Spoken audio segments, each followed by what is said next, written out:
Hi, I'm Gigi and I am the Amazon Interview Whiz, and welcome to another one of my videos that are tips on how to have a great Amazon interview.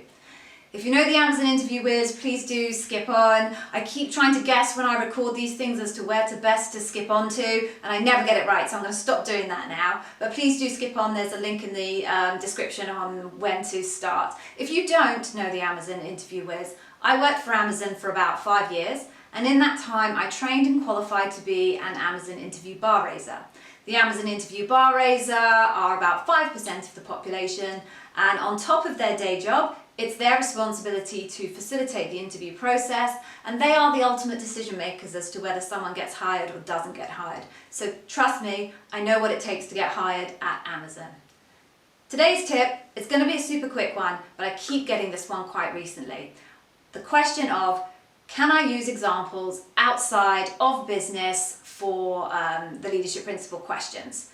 Obviously, I tend to get these questions from people who have less experience, less professional experience, and they're looking for their extracurricular activities to maybe see if they can come up with the example. So broadly speaking, no, don't do it. You really are better off, if you possibly can, to use examples from your professional experience. The reason being, Amazon is employing you for your professional capabilities. So being able to see that you can demonstrate the leadership principles in a professional context is far more valuable than if you can demonstrate the leadership principles, I don't know, as the captain of your football team or your laughing yoga program or whatever it might be. The only exception here obviously comes with grads. So Amazon knows that grads are going to have very limited professional experience. Maybe they've done some internships, maybe not. These are very hard to get hold of these days. So for grads, I would say yes, absolutely, you can use examples that are not professional examples.